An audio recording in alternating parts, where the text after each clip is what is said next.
welcome back to NostalgiaCast. I'm Darin Lundberg. And I'm Jonny Craddock. And today we will be looking at 1997's Men in Black, directed by Barry Sonnenfeld, starring Will Smith, Tommy Lee Jones, Linda Fiorentino, Rip Torn, and Vincent D'Onofrio. We've got a special guest, the Lady Wan, on to chat with us, and so I'm really excited about that conversation. But before we go ahead and dive into government anti-alien kind of establishment mode, let's go ahead and talk about the movie we covered last time. We covered, what was it? That Thing You Do. Directed by Tom Hanks, right? And how did we, that was your choice. How did we come down on that? That was my choice. And, I picked it because it was one of those movies that has a protagonist who's a drummer. Right. And so being a drummer myself, I wanted to go ahead and kind of dive into that, which we did.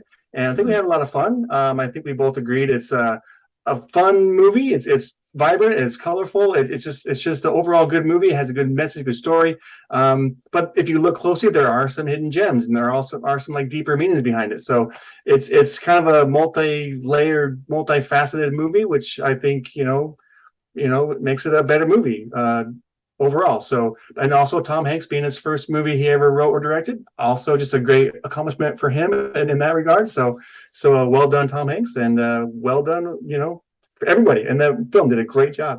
Yeah, and again, I think it's something to be said for movies that are bubblegum fun. Like, that's why you go to movies. Like, it's kind of like one of our mutual friends. I think his idea was that every movie should be Citizen Kane.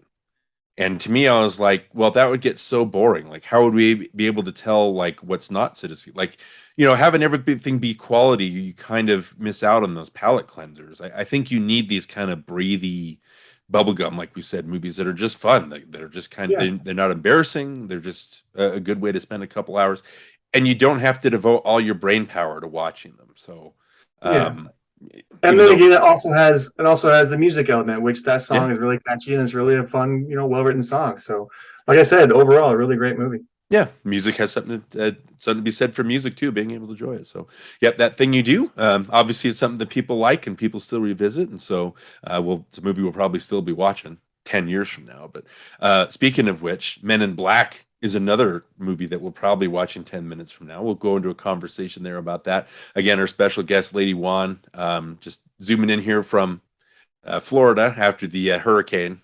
Almost wiped everybody out. So it's going to be nice being able to see her safe and sound. So we'll come back. We'll talk about Men in Black. But before we do that, let's go ahead and watch the trailer. All right. We work for a highly funded yet unofficial government agency. We'll take it from here. Who the hell are you? INS Division 6. There is no Division 6. Our mission is to monitor extraterrestrial activity on Earth. You're all here because you're the best of the best, and we're looking for one of you. Hey, what's up? I want to get some coffee. You want some coffee? No, thank you, I'm fine. Hey, fellas. You guys get along all right? All right, I'm in. From now on, you will have no identifying marks of any kind. You are no longer part of the system. We are the Men in Black. You know what the difference is between you and me? I make this look good. Series 4 deatomizer. That's what I'm talking about. Noisy cricket. I feel like I'm gonna break this damn thing. Oh, it gets better. Dad, we have a bug. Unlimited technology from the whole universe, and we cruise around in a Ford POS. Fasten your seatbelt. See, now we got to work on your people skills.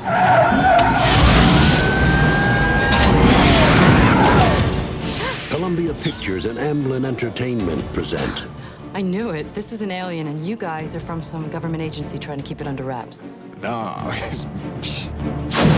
Tommy Lee Jones. I'm gonna count to 3. He'll do it, Jeeves. 1. I'm telling you, that man does not look stable. 2. He's always crazy. Why don't you get a massage or take a cruise? 3. Do you have any idea how much that stings? Will Smith. What the hell are you? Your world's gonna end. In a new film from the director of The Addams Family and Get Shorty.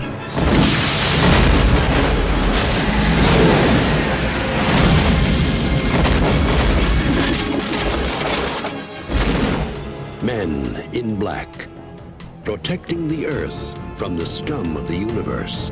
You know how to use these things? No idea whatsoever. Okay, so Men in Black, directed by Barry Sonnenfeld, starring Tommy Lee Jones, Will Smith, Vincent D'Onofrio, Linda Fiorentino. Knew I'd get that right. Rip Torn. Jonny, we wanted to welcome our new extra special guest. She's a podcaster. She's a film scholar. She's a connoisseur of college football. She's a fierce competitor. She's an all-around friend of film Twitter. We'd like to welcome the Lady Wan. How are you doing this morning? Welcome. Thank you. I am wonderful. Thank you for having me. I'm excited to be here. I keep telling like our guests, like we've all met them all through Twitter, but it seems like a lot of the guests we've had recently, I've met through binge movies, like Jason. So I met you through binge movies, Claire, Robert Yanis Jr., who we've had on, David Rosen, who we've had on.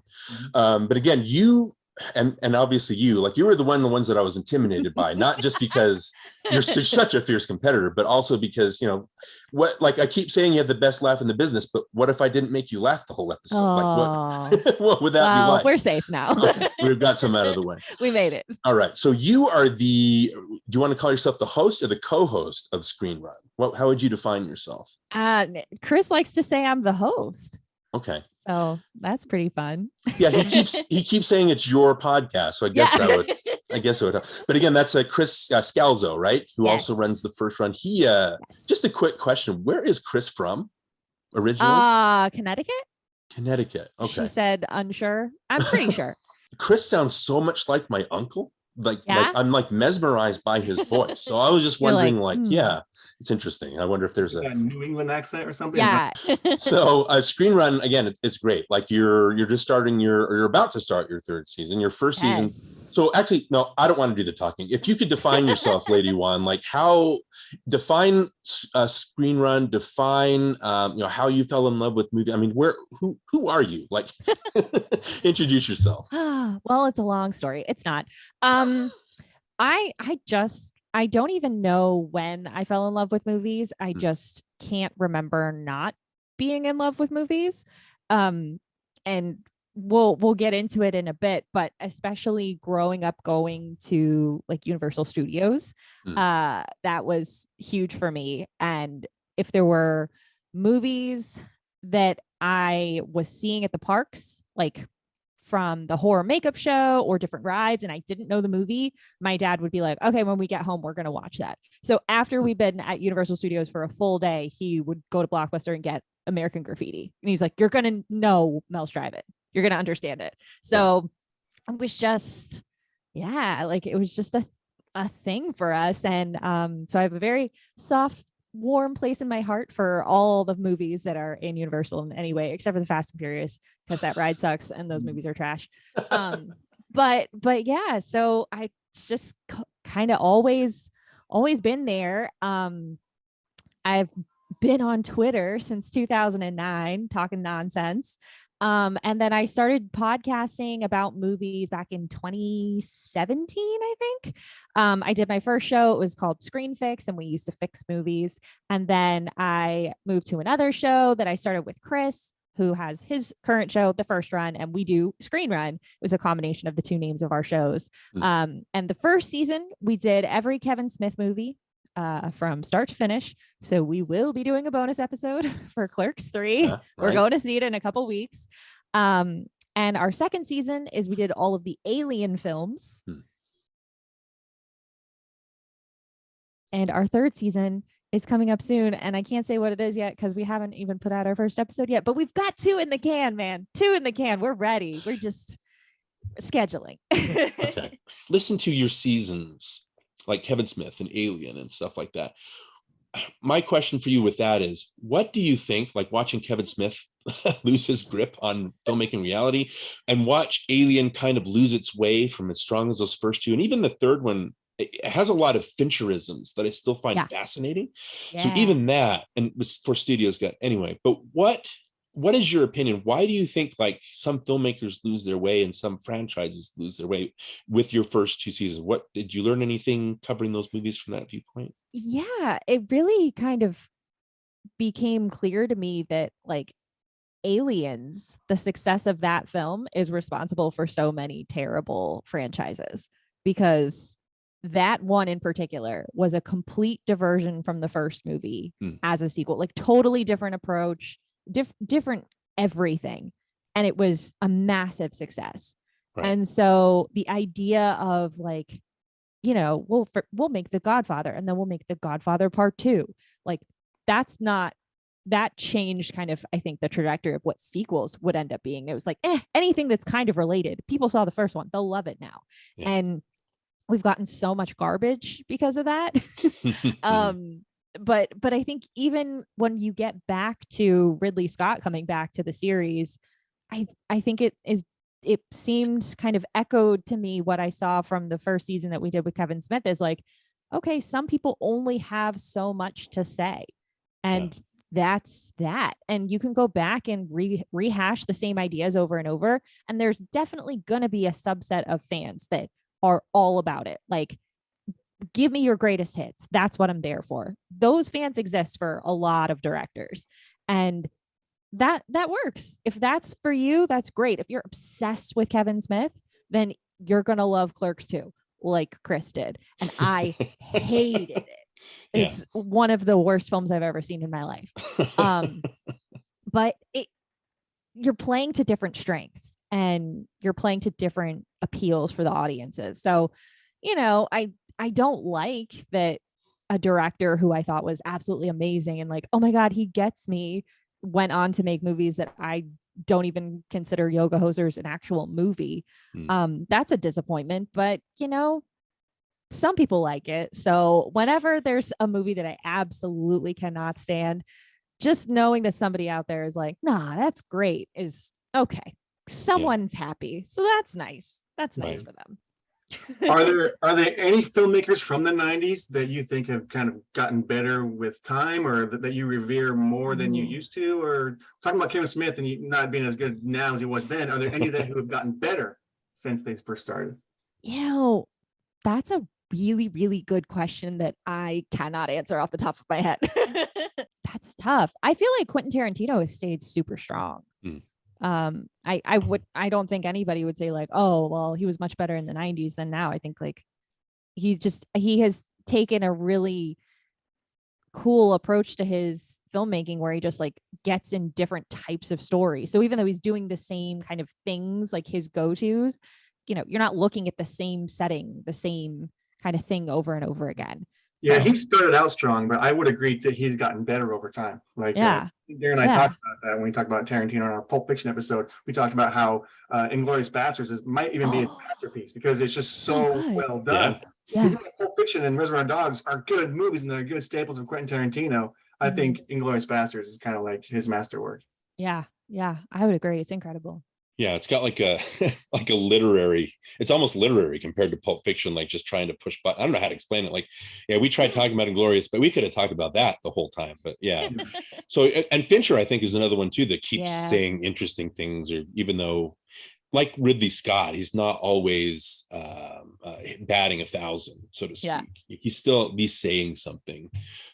Shyamalan's obviously trying. He started that was 99, so that counts as 90s, right? He snuck right in there. Yeah. He started strong and then just went downhill.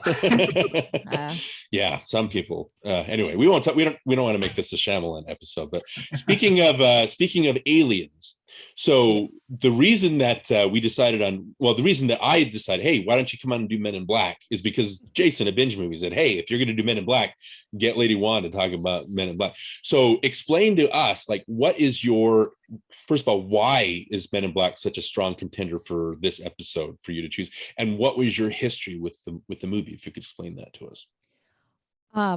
So the Men in Black is just absolutely one of the greatest movies ever. I will go on record. It's funny, it's exciting, it's, you know, it's everything. I love it. And I successfully defended it in Last Movie Standing for it to get into the vault. It is in the Binge Movies No Copyright Infringement Intended vault. It's in there forever. So I have a weird history with this movie. As much as I love it, I actually left the theater when I saw it when I was a kid. So my my family, my mom's side of the family is from the UK, and my aunt and my grandma and my cousins were visiting us in Florida, and it was like August 1997, really hot, rainy day. They're like, let's just take everybody to the movies.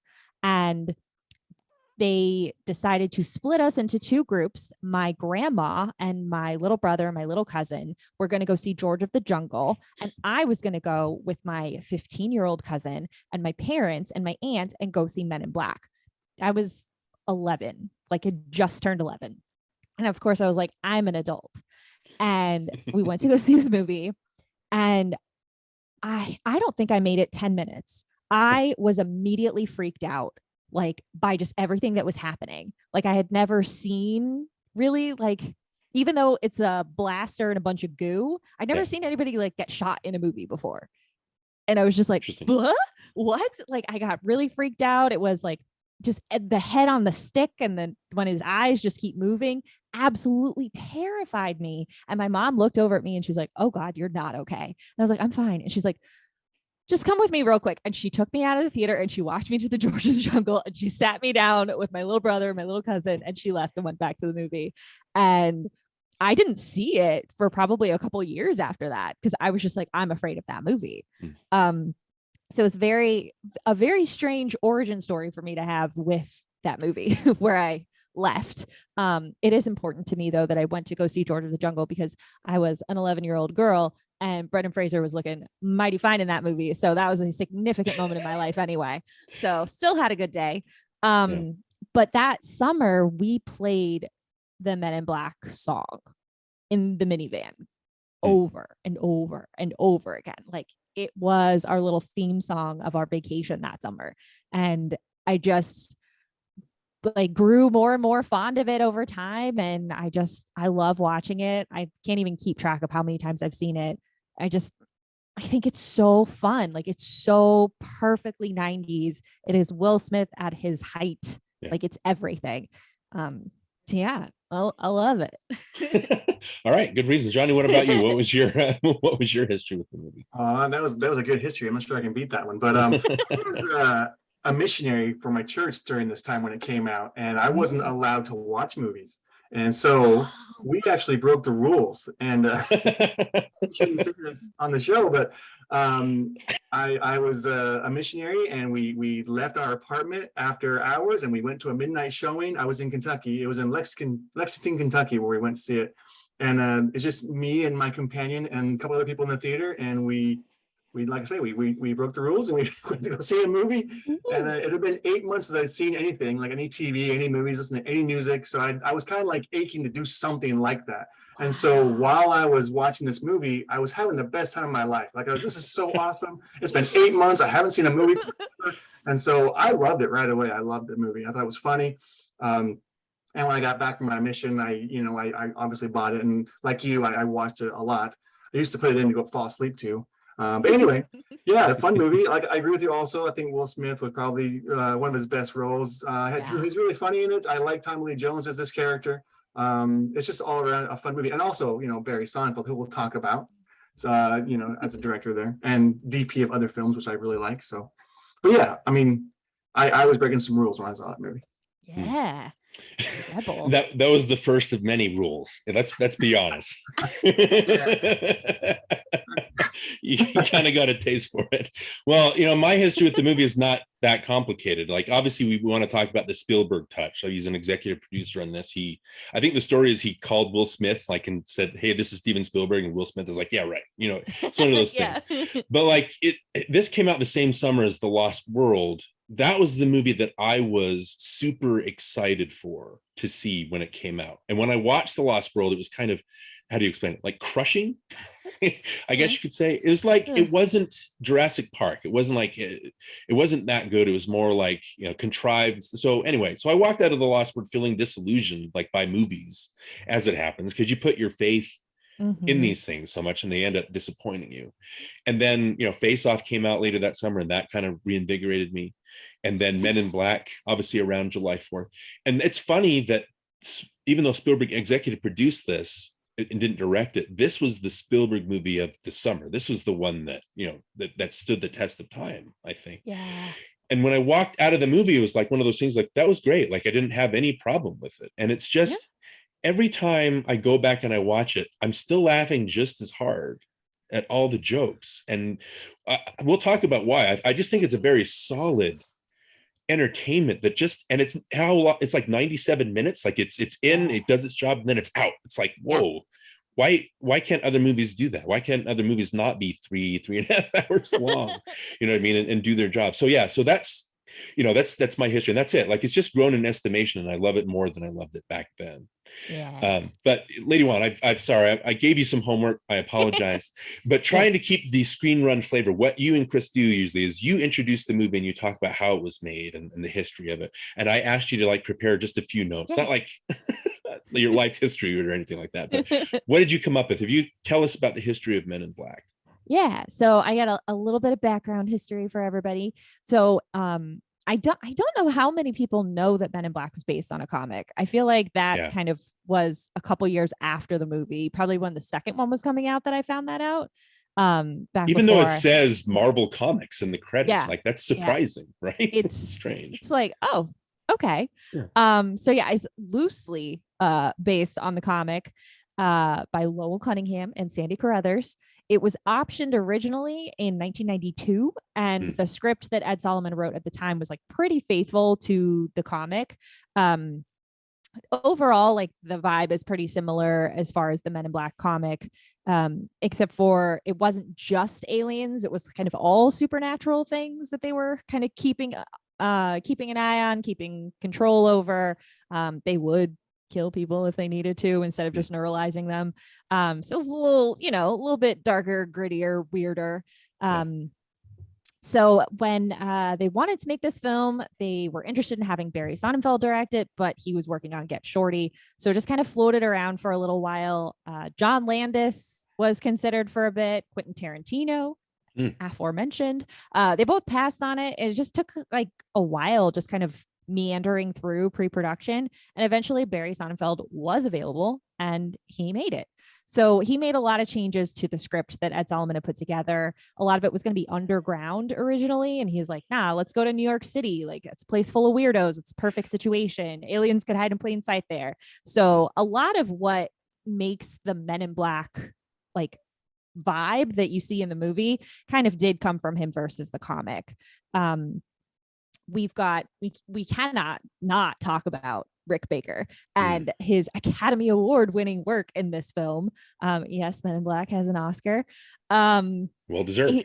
He's just amazing. Like he's the man. He actually has a cameo in the second movie.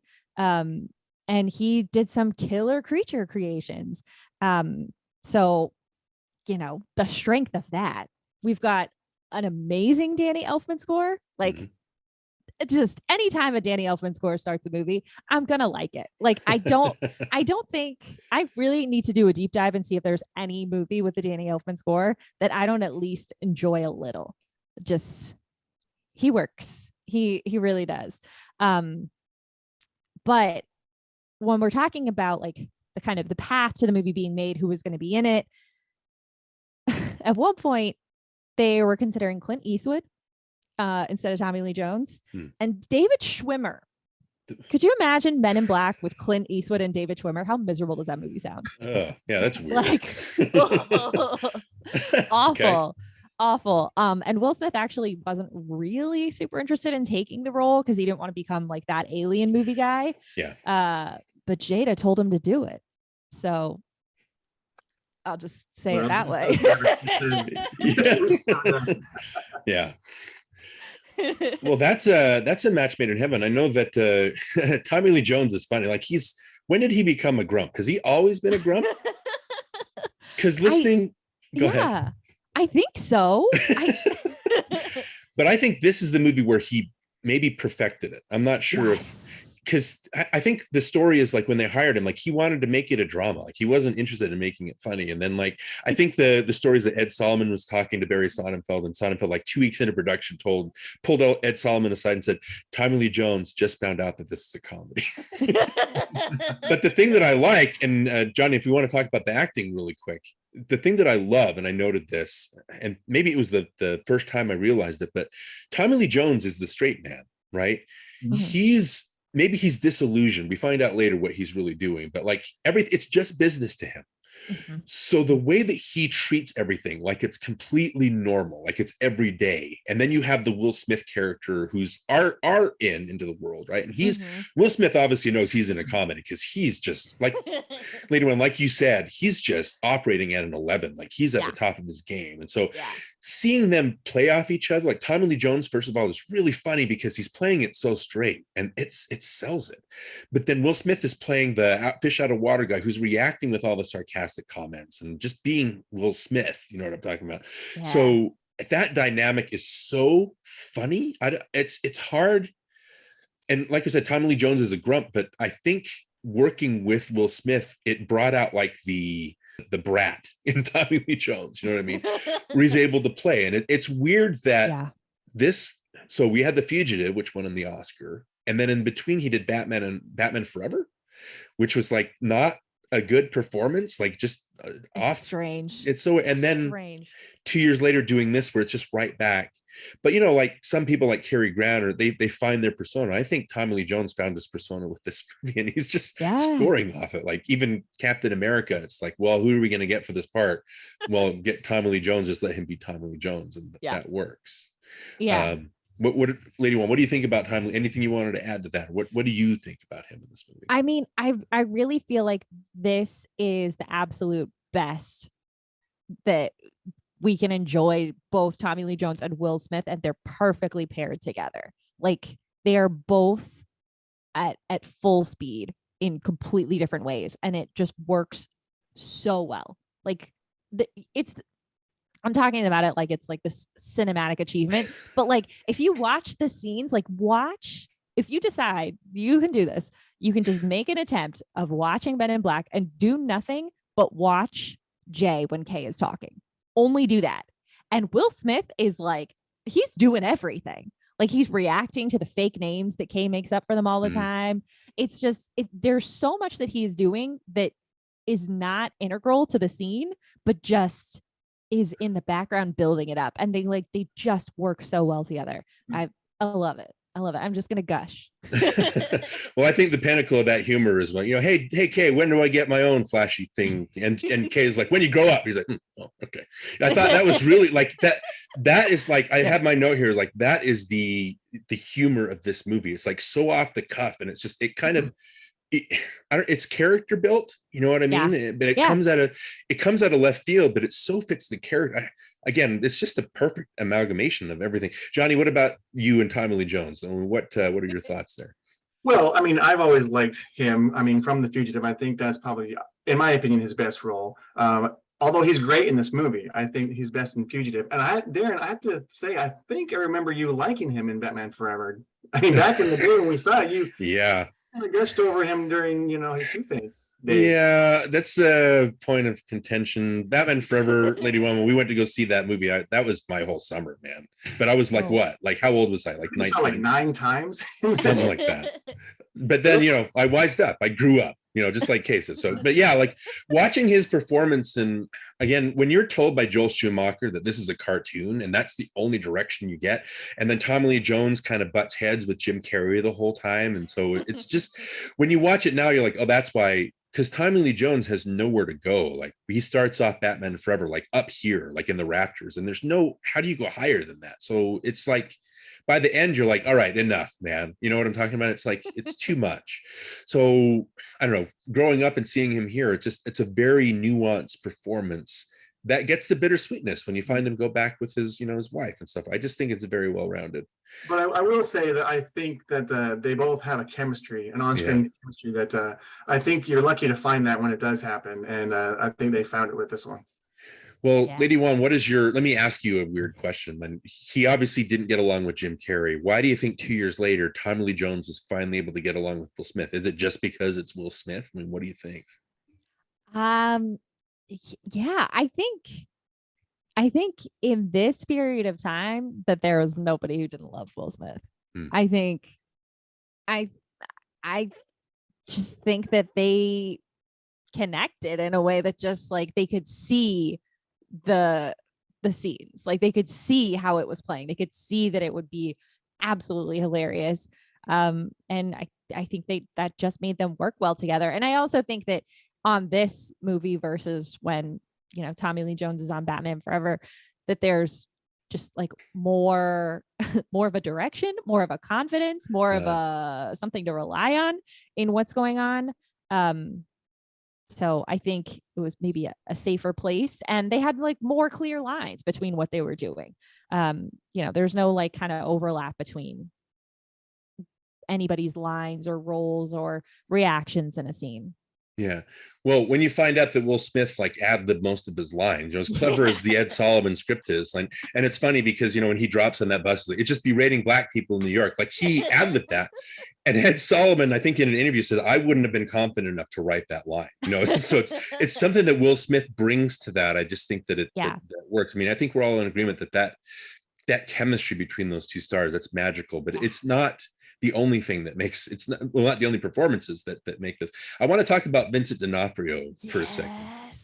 He's one of my favorite actors.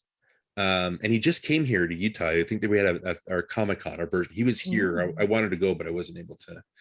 It was just an off year, so I wasn't able to attend. But he's one of my favorite actors because he's never dull. Even in a dull movie like Jurassic World, like when he's in there, he's trying, like watch him in Jurassic World. It's such a dully written character. Yeah. But when he's talking to people, he's trying to be all jocular and he's like trying to punch people. Or there's a part where he's watching on monitors and he takes somebody's drink and he drinks it.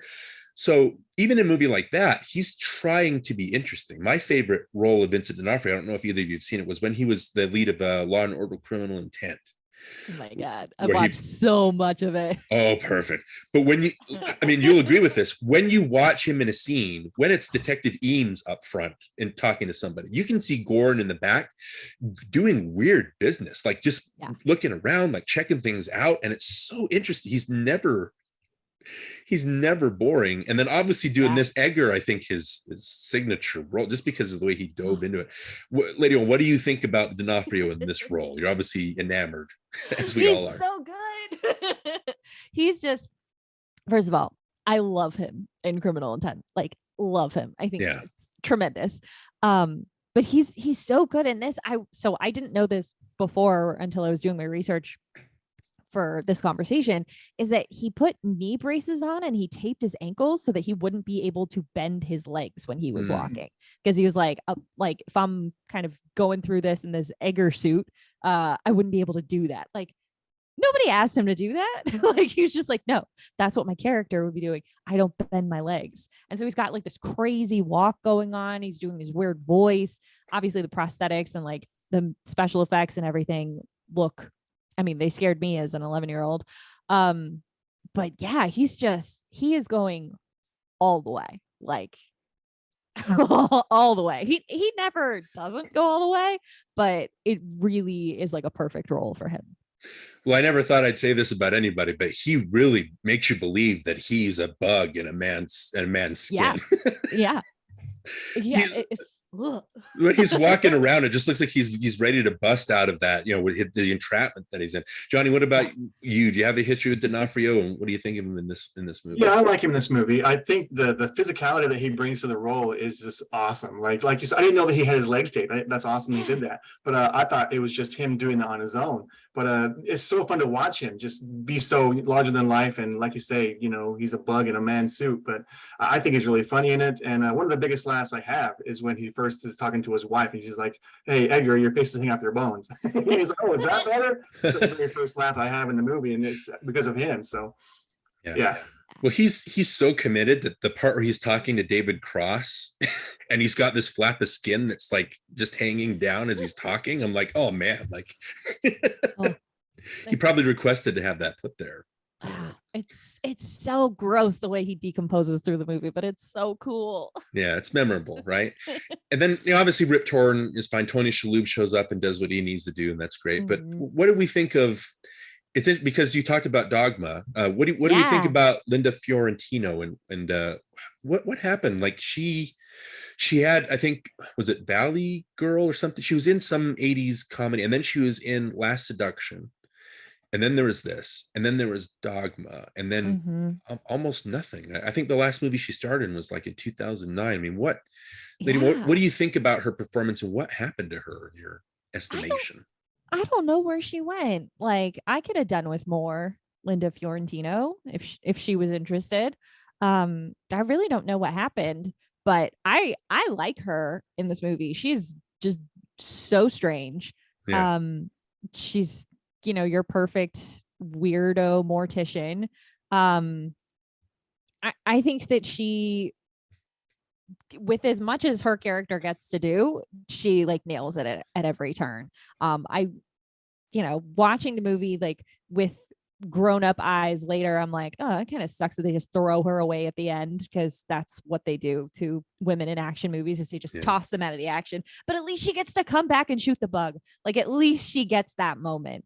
And I don't like the sequels is a whole other thing, like saying she's going to be the next agent, and then they're like, never mind, we don't want to put a girl in the movie. Like, I wouldn't want to take away from more Jane K stories, but I think she could have been a man in black. Like, it could have worked. She's like a cool character throughout the movie, and I love that we even get, she seems like a throwaway character at first when she comes in, like, I believe you, I saw this, and then she immediately gets flashy thing. So who knows how many times that's happened to her, not in the course of this story. Like, she's probably seen a few alien bodies in that morgue. This has probably been going on for a while. Right. I think she does sell, the strangeness is what sells it, and why she's able to be a Men in Black. And that's, she's very dry in the movie, but I think the dryness is part of that strangeness. I just think if you're going to be a Men in Black, you need to be a little bit odd. You know what I mean? Yeah. So she fits that. It kind of reminds me of Winona Ryder's character in Beetlejuice. It's like, most people avoid the strange and unusual, but I myself am strange and unusual. So it's like, yeah, like, of course she would fit in. She's like, not grossed out by this. She's like, this is something's going on. She's intrigued. She's curious. She would have been a good addition to the agency. Would have been. Jonny, what about you and Fiorentina? What do you think? Yeah, I like her. I've always liked her as an actress. I think she's good in everything that I've seen her in. I mean, I don't think it's a standout role or anything, but I think she definitely holds her own. Yeah, she sells it. Okay, so that's the performances. Jonny, did you have a particular topic that you wanted to cover? Yes, I want to talk about Barry Sonnenfeld, because I know he got his start with the Coen brothers, with Blood Simple and Raised in Arizona. And then I would see his name on these movies like Big and Misery, and I'd see that he's a DP and stuff, and I got kind of like excited about seeing his name all the time. And so when I saw Get Shorty for the first time and saw that he directed it, I was like, oh, this is the guy that I kind of have been like watching over the years. And then I didn't know it was Barry Sonnenfeld. And I don't think I remember it being Barry Sonnenfeld when I saw it, in Kentucky. But when I got home and I started watching it again, I realized, oh, it's Barry Sonnenfeld. So I liked it even more. I think he's a fantastic cinematographer, or back in the day. And I not that he's the greatest director, but I do like that he's able to take what he's learned as a cinematographer and bring that to, as a director. And I think he's just really, really good, well-versed, well-rounded. Right. Yeah. Lady Wan, what do you think? Yeah, I think, his background as a cinematographer definitely is a part of the success of this movie. Is just like the visual style of this is so strong.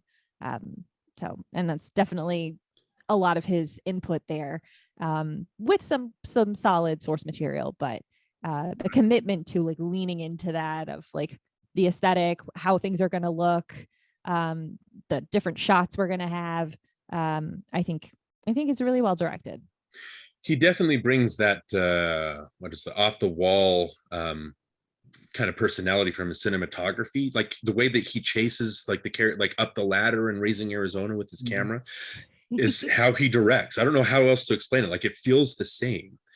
What I love about Barry Sonnenfeld is you take Addams Family, you take Get Shorty, you take Men in Black, Pushing Daisies, which he had a big hand in, Lemony Snicket's Unfortunate Events that was on Netflix.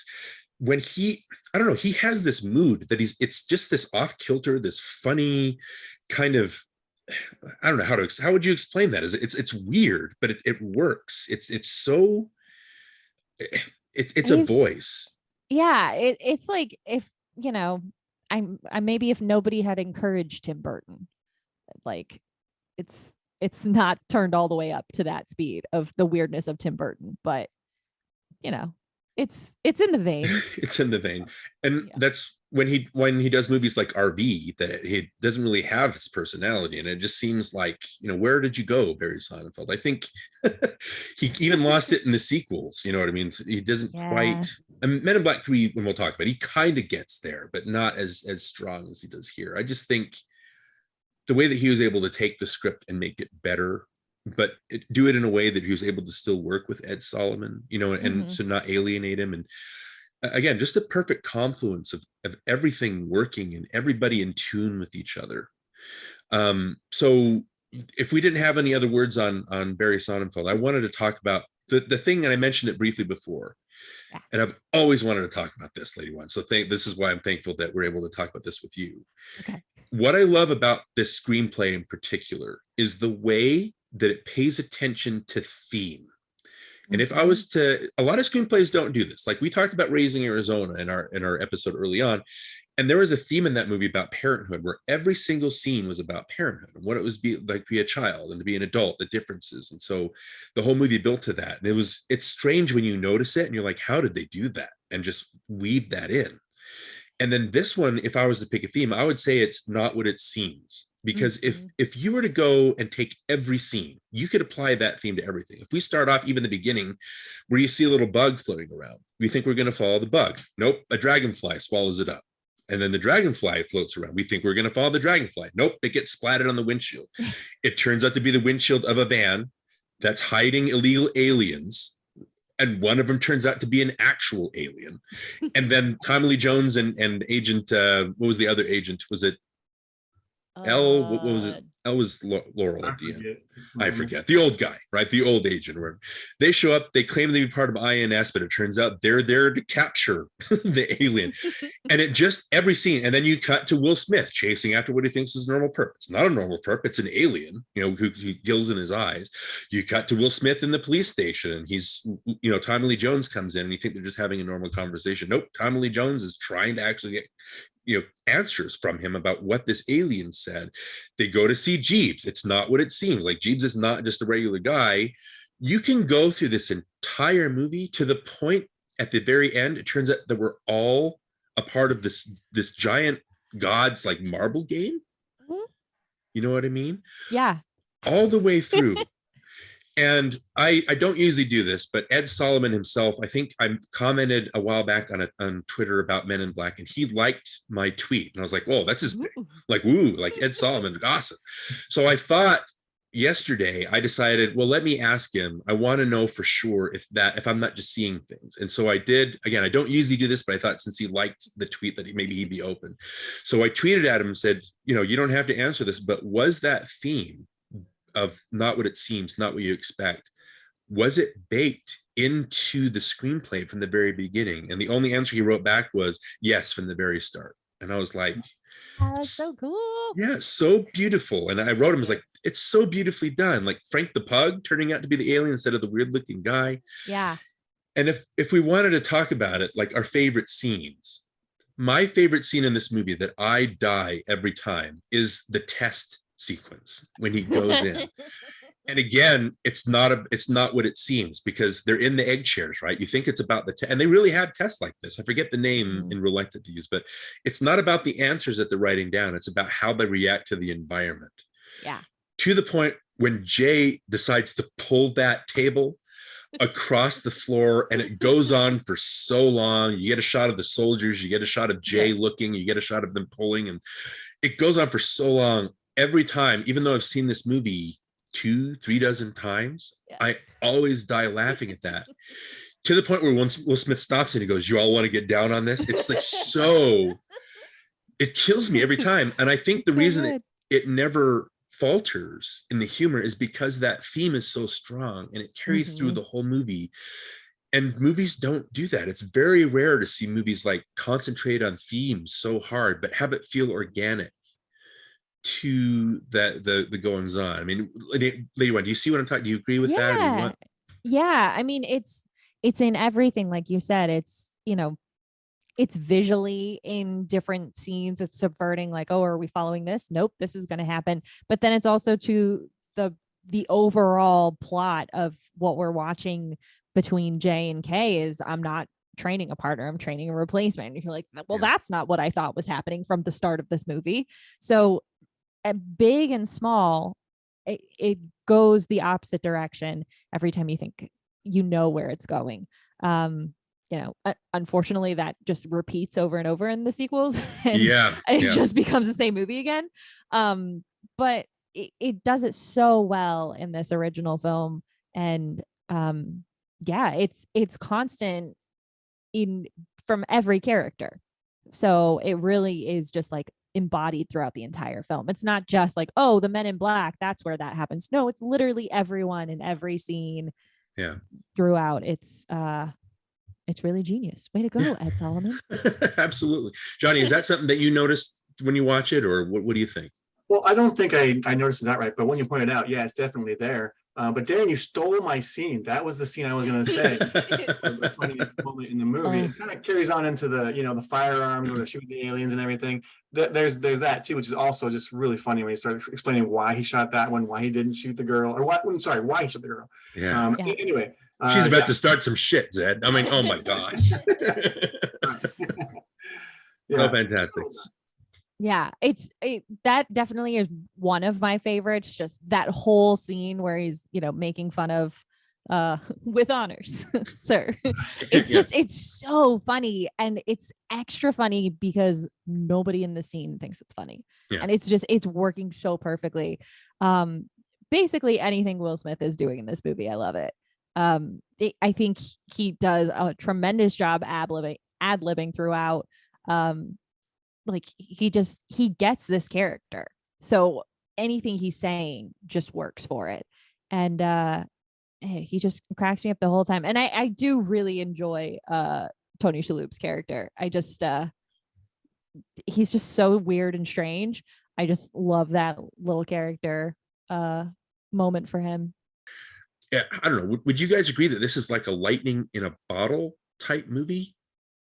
Yeah, it's the perfect balance of all the different ingredients how similar, especially the second one is to the first one, and how not as magic it is that's the evidence that just a little bit too much of this and not enough of that completely throws off the mixture. And it's just absolutely perfect in this. Right. Well, also I wanted to ask, would you, obviously when Ghostbusters comes out, people want to ape that formula, right? Yeah. And a lot of movies have tried. Even Ivan Reitman tried with Evolution. I don't think it really got there, but I would say that Men in Black is the successor to Ghostbusters Throne. I think it has the same type of special effects and humor and just the way everything plays. I don't know. I think if we were to look at like successful Jaws ripoffs, like Tremors or Arachnophobia, those would be Jaws worthy successors. I think this one, better than anything, matches that Ghostbusters tone. Do you guys agree with that? I think if anything could be comparable, it would be this, because it's that balance of a sci-fi film, of an action film with an actual comedy. That's a really, really tough balance to strike. Yeah, absolutely. Jonny, what do you think? Are you a big Ghostbusters fan? We talked about that before. I mean, somewhat. I mean, not the biggest fan, but I can see similarities for sure when you point them out there. But I also was going to say that I think that the first one definitely did kind of catch that lightning in a bottle with the actors, the chemistry together, and the screenwriting, and Barry Sonnenfeld, all that kind of came together. And then they tried to recreate it for the sequel, and I think they fell short. But then they came back with Men in Black 3, which I think not that it's the greatest movie, but you add Josh Brolin, doing his Tommy Lee Jones impression it's just hysterical. So they kind of redeemed themselves in Men in Black 3. It has a couple funny parts that hit. I like the part when it's like, they get what the Larfin Bloyle character attacks MIB headquarters, and they pop up, and Jay's like, man, Kay, when we were agents, we used to love getting flushed, boys. Like every Saturday he'd be like, flush me, Jay, flush me. And I'd be all, no. So it gets there a couple times, but then I don't know, what is that your thoughts on the sequel, Lady Wan? I mean, what? Yeah, I have confusing feelings about the sequel because I know it's not as good. I can feel that it's not as good when I'm watching it. Like, it's Johnny Knoxville and Lara Flynn Boyle instead of Vincent D'Onofrio. Like, it's a whole different thing. But here's my problem: is it was like one of the earliest DVDs that we got in my house. I think we got it at Christmas 2002. And when you only have like 4 DVDs, you know, like, you're gonna watch it a lot. You watch it, yeah. I watched every single piece of behind the scenes footage, all the bloopers, all the multiple takes of Will Smith's like riffs, and that really, like, the bonus features on the DVD endeared me to that film in a way that it is unfair to the actual quality of the movie. So it's confusing because I know it's not good, but well, it's that nostalgia. It's something that we talk about on occasion. Like, you know, you walk out of a movie and you're like, well, that wasn't the same, you know, and so you sign to the next thing. And so and then, you know, Men in Black 3, Johnny already talked about it. Sorry. No, you're fine. Lady Wan, what are your impressions of Men in Black 3? So I've actually only seen it once. I saw it in the theater and I was so upset about the backstory in that movie that I was just like, nope, I reject this. I reject this as being part of the story. I want it to just be that, like, Jay was an exceptional cop and Kay came across him, and that's that. I don't need this to be like some kind of he was waiting his whole life to get him into Men in Black. Like, what are you talking about? That's terrible. Like, why didn't you just help this kid when he was a kid? Why would you wait for him to build a life and then remove him from having all personal connection? It's a terrible story. So based on that alone, I'm mad at it. But Josh Brolin is really good in it. Well, the interesting thing about Men in Black 3 is it's weird watching it because I watched Men in Black again last night, even though I have the thing memorized. Like, I watched it again because why not? Why not watch Men in Black, right? And then my wife was like, well, I remember you hate the second one, right? I'm like, yeah, I hate it. She, well, what about the third? And I remember liking the third. And I was like, well, let's put it on. And so we watched all of the third one. I mean, it's fine. It's in a way that Men in Black 2 is not. Like, Men in Black 2 is like, so, like I said, it's cynical and you can tell what it's trying to do. Men in Black is weird. 3 is weird because it eases up on the jokes and tries to tell, focuses on story, you know, going back in time and stuff like that. To the point, you know, you're right, Lady Wan. It's like, I don't need that. Like, that's not what I'm here for. Yeah, I like the sentimental side, and that's what they were trying to do instead of being jokey. It's like Sonnenfeld. They had everybody back. They knew they couldn't match the first one because the second was such a disappointment. So they just tried to have they concentrated on story and they tried to make that work. I think the funny stuff in the movie, like Johnny, like you said, Josh Brolin, every time he talks is gold. Like, it's such a perfect performance. I even like the Michael Stuhlbarg character. I like he's like a mini Robin Williams in a way. I just like his like facial movements, and I think he's funny. But I like the Andy Warhol scene with Bill Hader. I think that's funny, but it's still not it's a nice try. So I guess that's why I like the third one a little bit better, because it's not an embarrassment like the second one was for me. I think it probably has, you know, like it's probably better received because it's further removed from the first one in time, and also more different. Not like insanely different, and maybe not even different in better ways, but just the second one is such an almost beat for beat rehash of the first one that when it's not as funny or not as exciting or not as charming, you feel it, versus the third one is, you know, it's definitely a different approach. I think they get funnier as they go along, and then they dial up the emotion as they go along, and you're like, you had the perfect balance in the first one. You could you could keep that. And they're like, nah. Right. I'm going to be on record. I haven't seen International. It did not.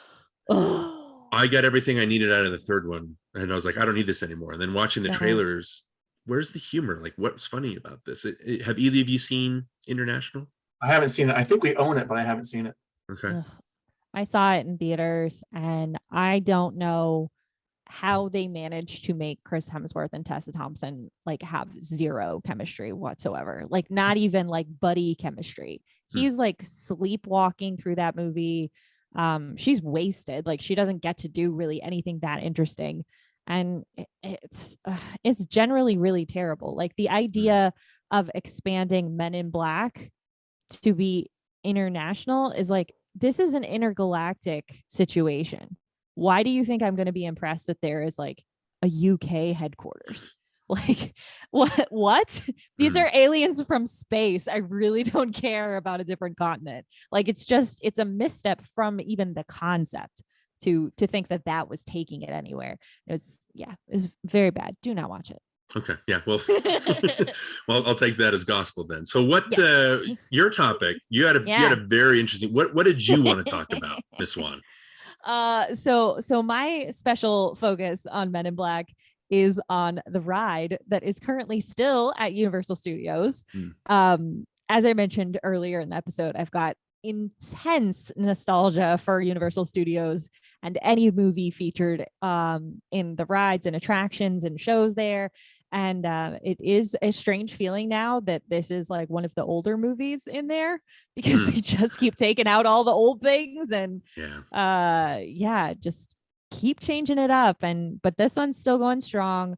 The ride is super fun. It is target practice, like the test that Will Smith goes through. It is spectacularly designed. Essentially, the ride itself is a front. So you're going to go watch basically like a 1960s style World's Fair, the universe and you, and you're going to learn about like, are we alone out there? And then you go into the elevator and they're like, just kidding. This is Men in Black training. You're in orientation. We're going, and you walk through headquarters. Like, it looks exactly like it does in the movie. Zed is on the screen. He's yelling at you. The aliens are down there, like working on the keyboard. The twins are there, and you go through, and the ride is like a dark ride with shooting. And it starts exactly like the training scene. Like, it's the same aliens popping up and you're shooting them. And then it shifts to, there's been a breach of MIB headquarters. The guns are loaded now, and now you've actually got to take out aliens, and you get scores and different points for shooting like the hard to get aliens. And I am really, really good at it, and so that's why I enjoy it. I've been crushing people on that ride for years. I know exactly when to push the red button. I am really, really good at it. So that's it. That's what I wanted to bring to this. Well, I'm getting really excited because I'm taking my family on vacation next week, and we're gonna go. Gotta go. Studio, so we definitely gotta do that right. Yes. Oh my gosh, you have to go. It's so fun. It's really good, and it's all air conditioned too. If you want to be there the week Jonny goes, and just play the whole week, and then when Jonny shows up and he's on the ride, just as good as you say you are. I am that good. I promise. Well, she's thrown down the gauntlet. Anybody who shows up there, she says she's the best at it. So if you can, and so that's a ride you've been on. Did it start back in '97, or how long is the ride? Oh my gosh. I wonder when it opened. It wasn't right away. It was a couple years later, at least. It might have been like maybe 2000. We went on it. I went on it with my dad when it first opened, like right away when it first opened. We had my grandma there. She was in a wheelchair, and we used her to cut to the front of the line because she was in a wheelchair. And this was before parks had like a real proper system for things. And so we just absolutely used her to cut all the way through the front of the line. And then as soon as we got to the car itself, my dad just like dished my grandma. He just like pushed her to the side, and my dad and I got on the ride, and we just left her. He's like, she'll be fine. And I'm like, you just left Nana. He's like, she's fine. She can't come on this ride. And so we got off, and she's just sitting there like looking after the ride was over. She's like, what did you do? And he's like, it's fine. We used you, Alice. Don't worry about it.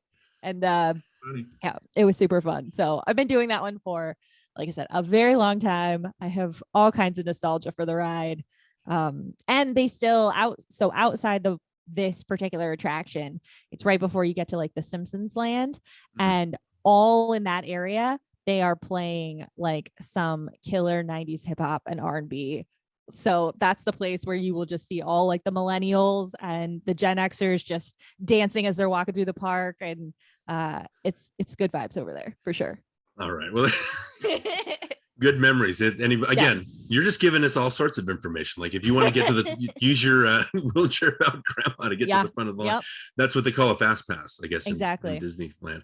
All right, so that's great. So was there any other, like, I wanted to point out, like, I had notes, like I had all intention of writing down notes. So other than writing down the Tommy Lee Jones, Will Smith kind of chemistry, all I did was write down lines I thought was funny. I mean, if you were to look at, like, I like the little screen that you see everybody you see on the screen is an alien, and you see like Spielberg, you see Danny DeVito, you see Isaac Mizrahi, Stallone. George Lucas is in there too. George Lucas, obviously.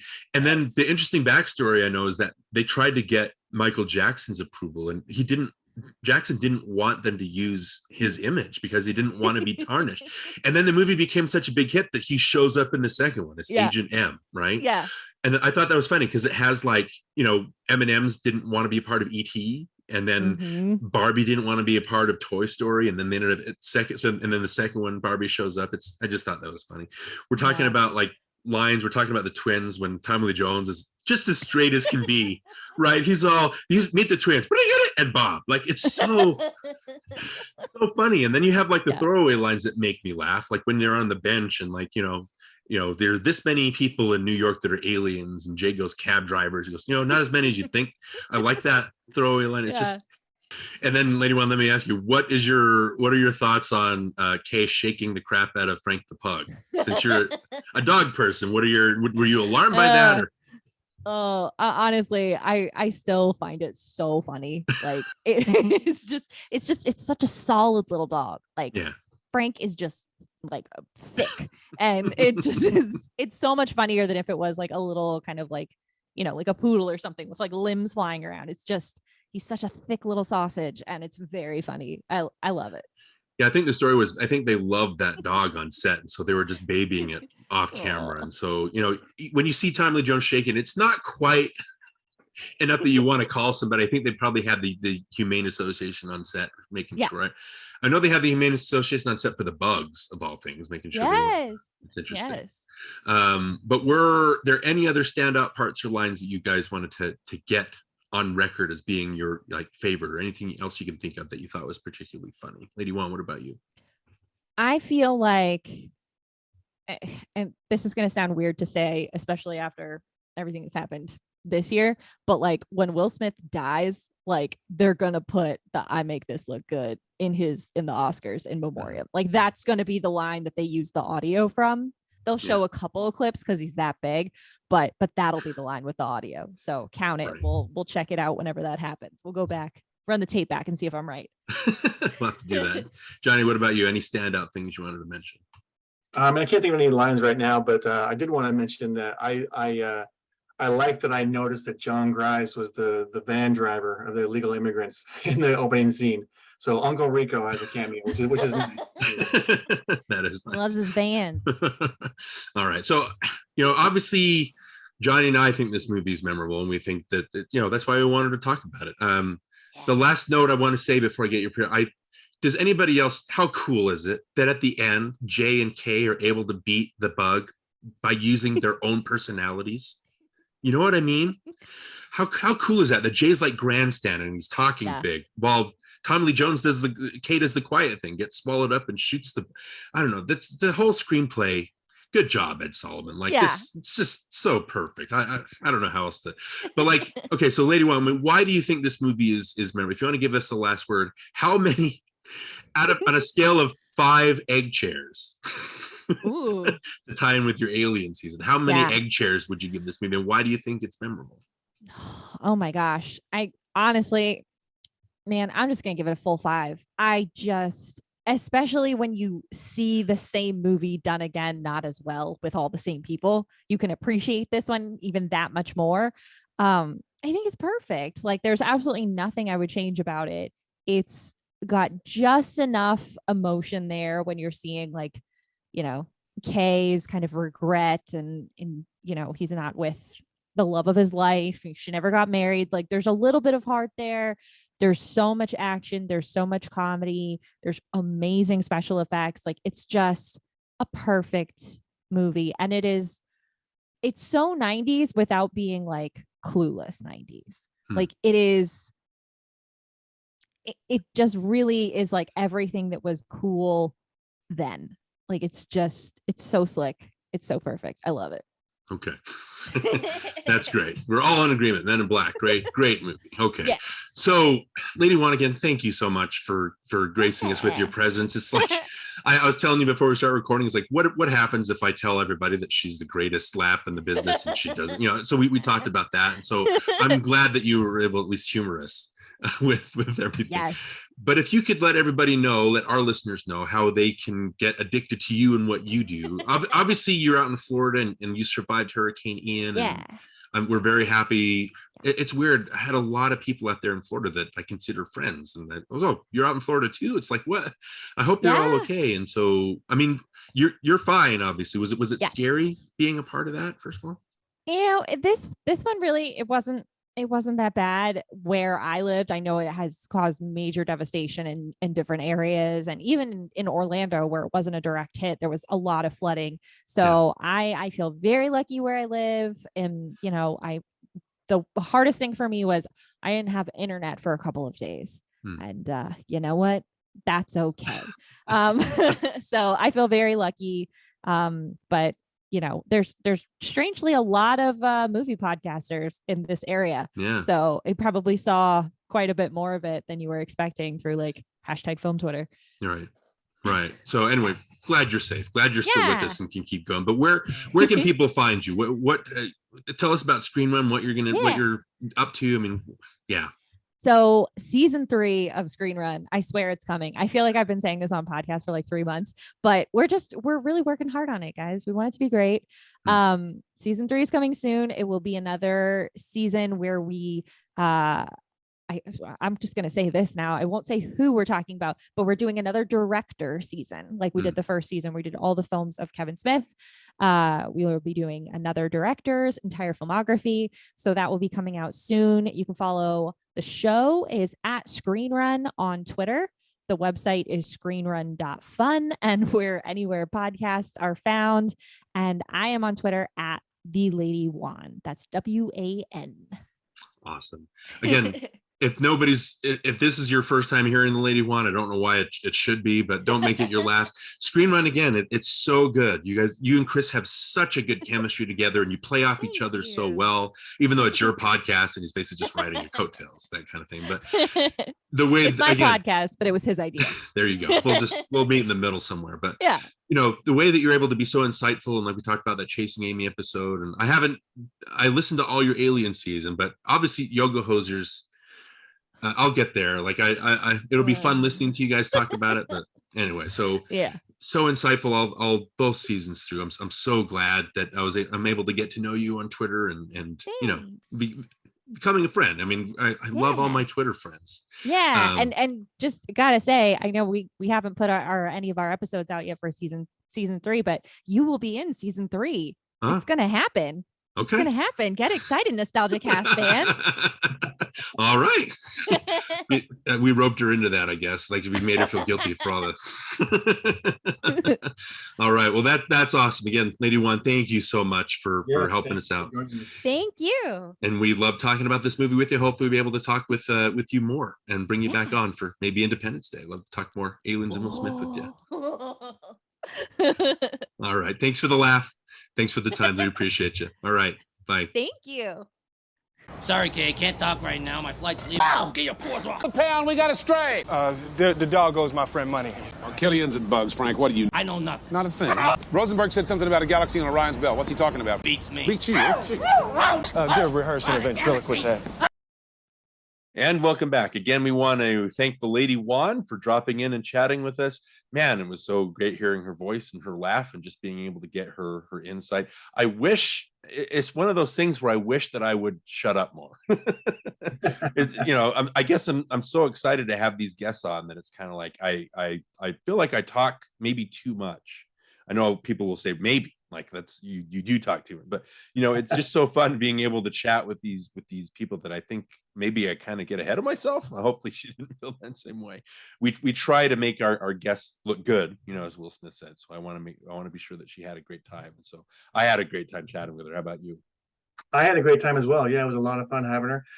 It was fun hearing her side of it and listening to her experiences about when she first saw the movie. That was a lot of fun. Right. So, great guest. You always pick the good ones. Yeah. Well, all of them are good. It's just great personal insight. So, we kind of chatted about Will Smith. We chatted about Tommy Lee Jones. We chatted about Vincent D'Onofrio. And obviously this it's the 25th anniversary of Men in Black, but it's also the year of the notorious Oscar slap, right? Yeah. We kind of hinted at it. I know Lady Wan hinted we definitely glossed over it. We didn't go too deep into the Oscar slap. Well, let me you know as well as I do that you and your wife are more Oscar watchers than I am. I kind of gave up on it. I think the last ceremony I watched in full was probably when Return of the King won, like everything.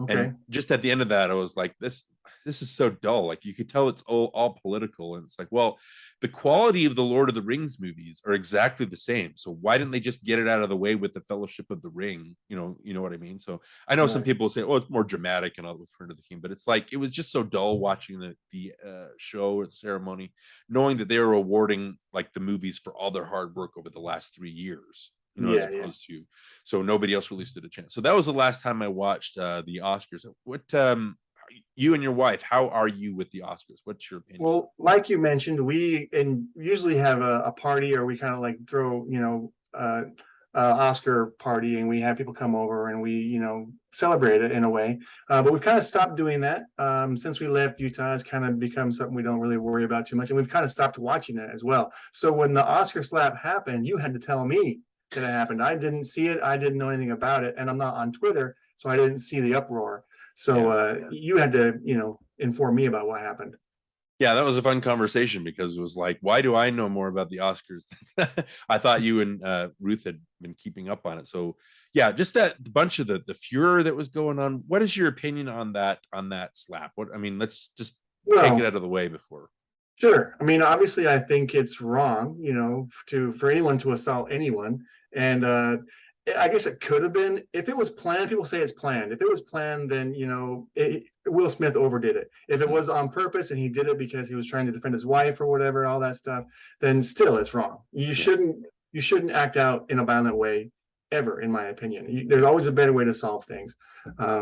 So if I'm being honest, I did lose some respect for him because even though I'm not the biggest Will Smith fan, I did kind of think he holds his own in his movies. He has, charisma. He has, he does his job. He makes us laugh when he needs to. He's there. He's a fine actor in that sense. And he's done some good dramatic roles as well. But when he did that, I kind of went, well, I don't need to watch his movies anymore. I really did think that. Like, I'm kind of done with this guy. But it was fun going back and watching Men in Black and going, oh yeah, he is pretty funny and he has some talent. So even though I disagree with what he did, I still think he's a talented actor in some respect.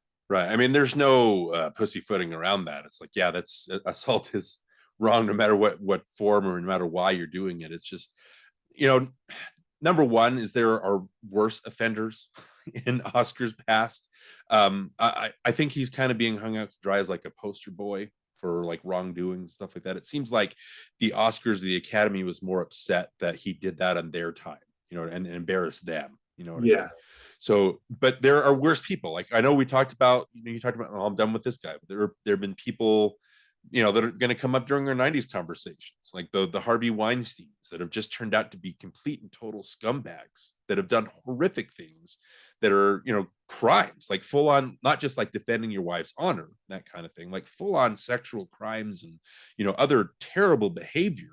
And these people aren't being like, stripped of all their honor like Will Smith. It's just strange. Like, right. I know we're saying that assault is wrong, but comparatively, it's like this is a blip compared to what a lot of these other people are doing. But that's neither here nor there. We can go on and on and on about that stuff. But the point is, it's about, like you talked about, it's about Will Smith as a movie star, and he has that quality. Even though, again, I think King Richard, from what I've seen of it, I haven't seen the whole movie. It's like, yeah, he's good in it, but Will Smith is always good. This is just like the final time that he got nominated that the Academy was like, yeah, let's give it to him. You know what I mean? So it's just it's all political. It's just Well, he didn't get nominated for Concussion, and he complained about it, and so they had to nominate him for King Richard. Yeah, That's what I something think happened. something crazy. Anyway, so but we wanted to obviously we can go on and talk about like Vincent D'Onofrio's best performances. We can do Tommy Lee Jones's best performances. I think we mentioned a lot of Tommy Lee Jones's stuff like The Fugitive or Captain America. I think things that he's popular for. But I think it'd be more interesting if we were chatting before about, you know, Will Smith make, you know, top 3 performances, and that could be kind of dull. So we kind of came up with something a little bit different. I think the thing, and just to preface that, I think the thing with Will Smith is that he's such a likable actor, a likable screen presence. He's just very easy. Like when he shows up, he's you know, he puts you at ease. It's like, this, we're gonna have a fun time because it's Will Smith, right? So like we talked about with Matt Damon, I think Will Smith is good in everything. So it's hard to, you know, if we're to pick top performances, Men in Black is like him at star power. But as far as performance go, like digging deep, no, I don't think like Men in Black would be up there. You know what I mean? I don't think Bad Boys would be up there. It's just, or even Aladdin, he's probably the best part about that live action remake. Just any of the movies that he's made, he's the bright spot of it. He's, you know, like you said, he's easy on the eyes. I mean, how you kind of mentioned it before. How do you think on Will Smith as a movie star and his adeptness at being an actor? How good of an actor do you think he is? I did mention I think he does have some charisma. I think he has some, the camera likes him. And he does make us laugh from time to time. He does have that comic timing. But like I mentioned also, he can do dramatic roles as well. However, I'm going to say this first because I know I'm going to pick movies that I think not were his worst performances, but like were the worst movies that he's been in. Okay. Movies that I would never go out to see again. Maybe they're, I don't know. I think every actor has been in a good movie, but given a bad performance, or given a good performance in a bad movie. So I think that's kind of what happens to Will Smith from time to time.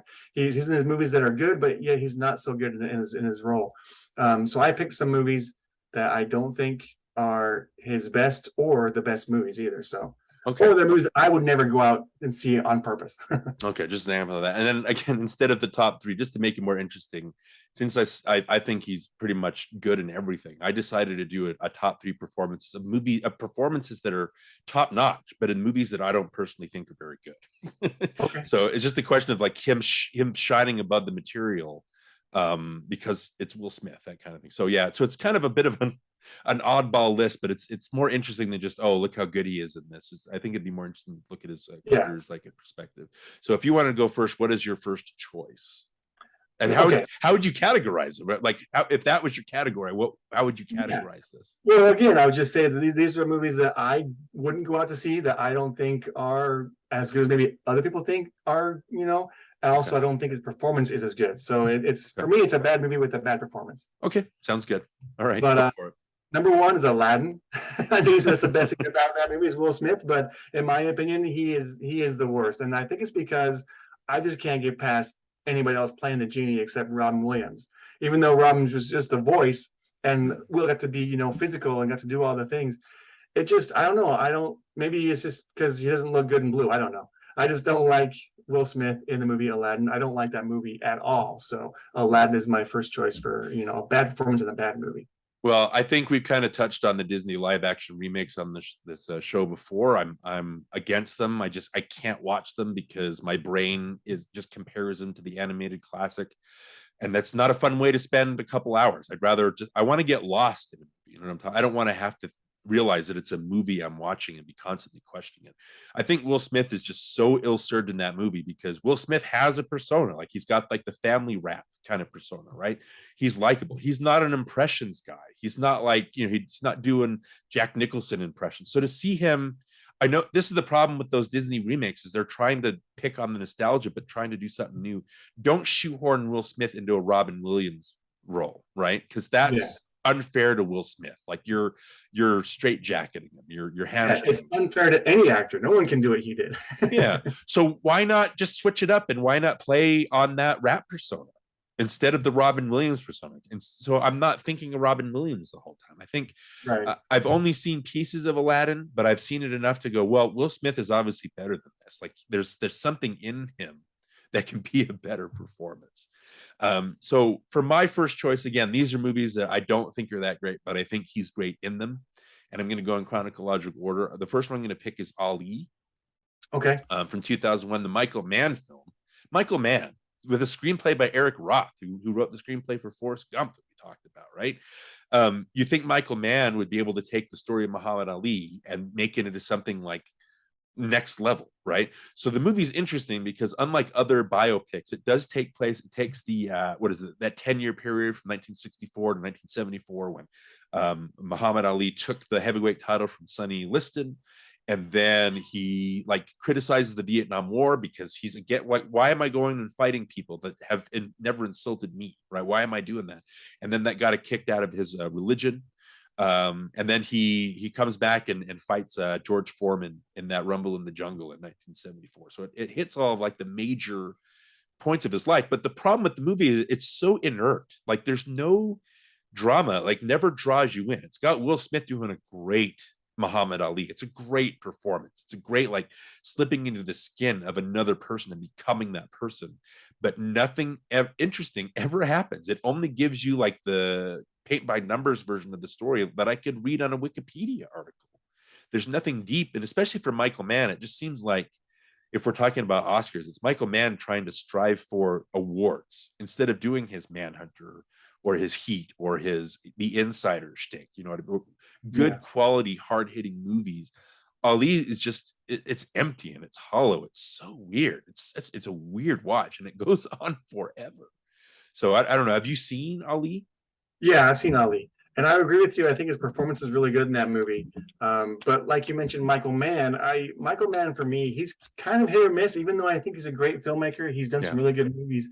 Sometimes I find myself getting really bored. Just his style of filmmaking, and you can tell it's a Michael Mann movie just by the way he shoots everything. And so when you're watching that, you kind of go, okay, I get it. You're Michael Mann. This is what you do, and I kind of get not really bored, but I kind of lose interest here and there, and I kind of go, okay, get past this. Let's go to the next interesting part. So I find myself fast forwarding a lot of his movies, even like the ones I like Collateral, Tom Cruise. I still will fast forward some bits here and there. Well, it's interesting because Collateral, I think, is shot the same way that like Public Enemies is shot, right? But Collateral is like involving, and Public Enemies is not. It's just weird. It just depends. You're right. He's very hit or miss. When he's hit, I think he's great. When he's missed, it's like, who are you? Like, so anyway, but yeah, that was my first choice, Ali. Okay, my second choice is After Earth. It's a movie I've seen once, and I think I fell asleep during it. I was just bored. I know he's in it with his son Jaden, right? Anyway, just a story, the post-apocalyptic, Earth, returning to Earth, whatever. I'm not even sure what the story is. I didn't care that much. So I had a hard time watching it. I'll never watch it again. So it has to be on my list for a bad performance in a bad movie. Well, I don't know if I just said this or I said it in our conversation before. I said that Will Smith has never done a bad performance, and I'm taking that back.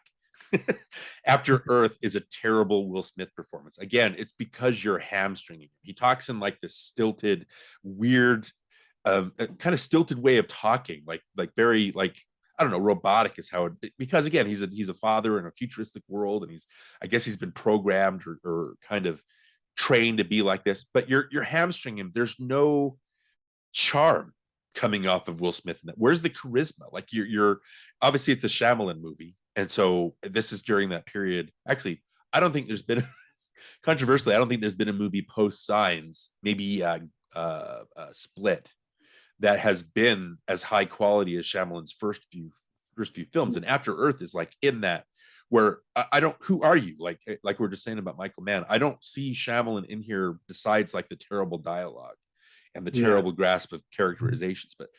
But it's a Jaden Smith movie. Right, it's not really a Will Smith movie because Will Smith is literally he's put out of commission for a good deal of the time. But when he's on screen, it's just so strange. Like Aladdin, like why would you hamstring this guy who's one of the most charming actors on the face of the planet? So yeah, that's a good choice. All right, so for my second choice, this might be controversial. I know he got a lot of attention for The Pursuit of Happiness. In 2006, Gabriele Muccino, I hope I'm pronouncing that right, but it's the true story of Chris Gardner and how he went from like he was repairing bone density scanners. He became like a successful stockbroker and a multimillionaire and that kind of thing. And so, but it's at its heart, it's a story of a father and a son, right? It's got Jaden Smith, who does an uncanny job of being an adorable kid. And, you know, he's got a natural on-screen charisma. And Will Smith is fantastic. There's a scene where they're in a subway bathroom trying to sleep, and he locks the door, and someone's trying to come in. It's like Will Smith or Chris is just bawling because this is the life that he's made for himself, right?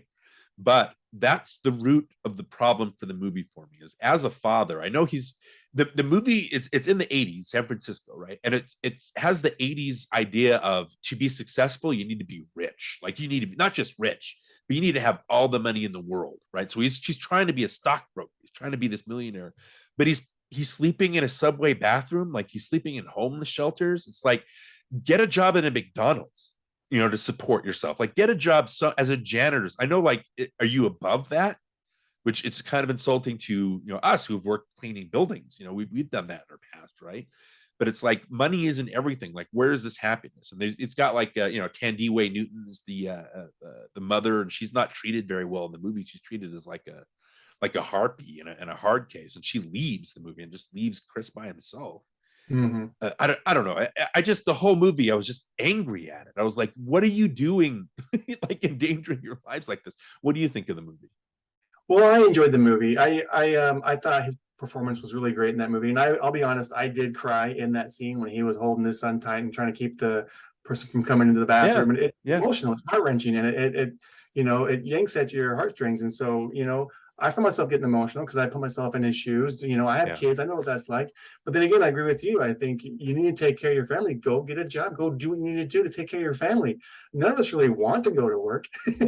We do it because we have a family to raise, and we got obligations and responsibilities. And so, but I do like the message of, like, never give up on your dreams. I like you know, what they're trying to get out there. So I like it on multiple levels, but and like you mentioned, a performance that is just, you know, top notch. I think he probably deserves the Academy Award for that movie. Yeah, I would say so. For, you know, King Richard. I haven't seen that one yet, but yeah. Well, I look it up to see who he lost, but I don't care. You know, it doesn't really matter. Again, Will Smith is great, and I just, frustrating experience for me as a father. It's like, yeah, I get you want to be successful, but like, do something in the meantime besides that. So, yeah. Anyway, Pursuit of Happiness, my second choice. Okay, so my third choice, and this also might be, people might disagree with this, because I think it probably is a good movie, but it's just not a movie that I would go out of my way to watch. I've seen it once, and I don't need to see it again. Like, and during this time, there were movies that were coming out where just one actor would carry the movie. You had Tom Hanks in Castaway, and so I'm going to pick I Am Legend. I know people raved about his performance in this movie. They thought he was great, and I know he got some great reviews, but for me, it just doesn't work. I just have a hard time just watching him the entire time. I think he's great when he plays off somebody else. Yeah. And the subject matter of this movie, it just doesn't appeal to me. Like, I just don't care. You know, those types of stories, those, you know, the world ending type of stories and everybody dying from some weird disease, just as like, I just don't have any interest in those kind of movies. And so I'm gonna pick I Am Legend.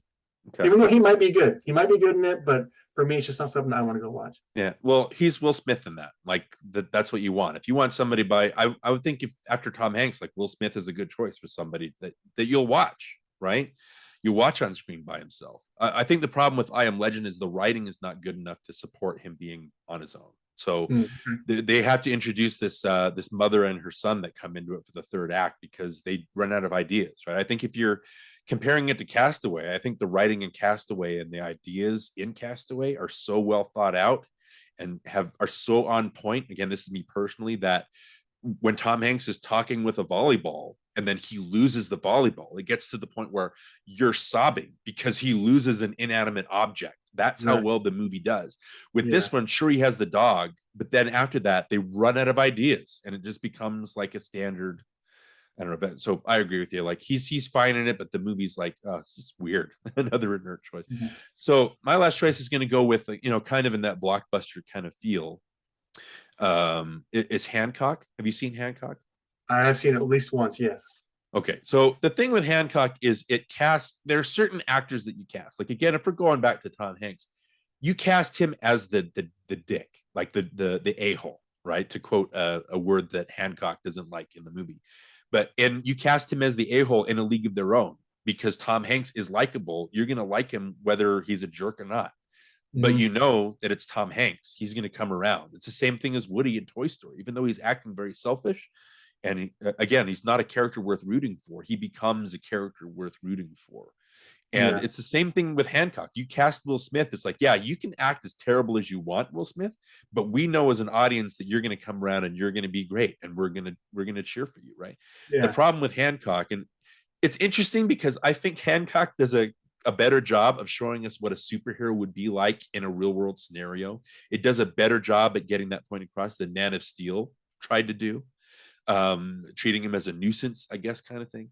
And like we said, Will Smith is great, but then you have this weird twist with Charlize Theron, and they telegraph it from the very beginning. So when the twist comes, it's like it loses you. Like it just takes you out of the movie. It's just a very weird, like tonally inconsistent. You know, it's dark, but it's like trying to be funny, and the whole time, like Will Smith is great. Like you do expect him to come around, and it is great at the end when you see him soaring, you know, flying like an eagle, to quote a song by a terrible person. But you know, if you're in it to watch Will Smith be a hero, he gets to be a hero, and he comes around. It's just, I don't know. Does that make sense? It fits that category of So what do you think of Hancock? I know you only saw it once. Yeah, I mean, I want to say I enjoyed it, but I don't, like I said, it's been so long since I've seen it. I don't remember much about it. But I can see your points, definitely. Yeah, there's just like we said, there's a midsection in there that just loses you, and it loses.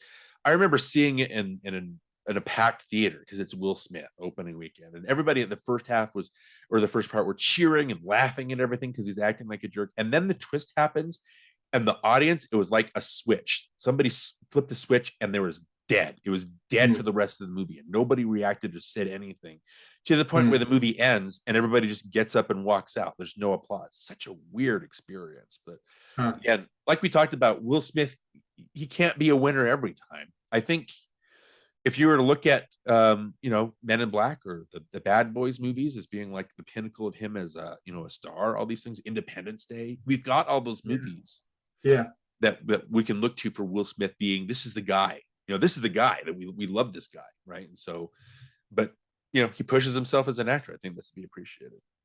Yeah. So, all right. So let's go ahead and leave. We'll leave the slap behind. We'll leave Will Smith behind, and we'll leave Men in Black behind. What is our movie for next time? Okay, so next time we're going to talk about the 1998 Coen Brothers cult classic, The Big Lebowski. But until then, for NostalgiaCast, I'm Darin Lumberg. And I'm Jonny Craddock. And remember, we make this look good. That's right. We'll catch you next time, guys.